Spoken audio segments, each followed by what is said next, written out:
संतनगर मित्रमंडळ, इंद्रायणी सेवा संघ व भूगोल फाउंडेशन तर्फे संतनगर येथील हनुमान मंदिर परिसरात पर्यावरण दिन साजरा करण्यात आला। यावेळी आपल्या महाराष्ट्राचे नव्हे तर अखंड हिंदुस्थानचे आराध्य दैवत श्री छत्रपती शिवाजी महाराजांच्या प्रतिमेचे पूजन मान्यवरांच्या हस्ते करण्यात आले। यावेळी संस्थेचे अध्यक्ष विठ्ठल नाना वाळुंज व प्रभागाचे माजी नगरसेवक, स्थायी समिती माजी अध्यक्ष श्री विलास भाऊ मडिगेरी, माजी नगरसेविका नम्रताताई लोंढे, सामाजिक कार्यकर्ते योगेश भाऊ लोंढे, संत साई इंग्लिश मीडियम स्कूलचे संचालक शिवलिंगजी ढवळेश्वर, शिवप्रेमी रमेश तोत्रे, अनिल कातळेसर व इतर मान्यवर आणि संतनगर व परिसरातील नागरिक, महिला व मुले बहुसंख्येने हजर होते। यावेळी महिलांच्या हस्ते वृक्षांची पूजा करून मान्यवर महिला व नागरिकांच्या हस्ते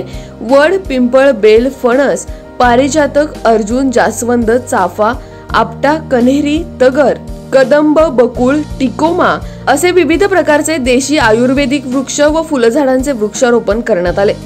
त्या अगोदर मंडळाचे अध्यक्ष विठ्ठल नाना झुंबर शेठ वाळुंज यांनी आपण गेल्या 15 वर्षापासून करत असलेले वृक्षारोपण, वृक्ष संवर्धन, गडकिल्ले स्वच्छता व संवर्धन, नदी स्वच्छता मोहीम, प्लास्टिक मुक्ती, पर्यावरण वाचवण्यासाठी जनजागृती, समाज प्रबोधन, पर्यावरण पूरक गणपती उत्सव, शिवजयंती, नवरात्र उत्सव, दीपोत्सव अशा कार्यक्रमांविषयी माहिती देऊन याची सुरुवात स्वतःपासून करण्याचे आवाहन केले।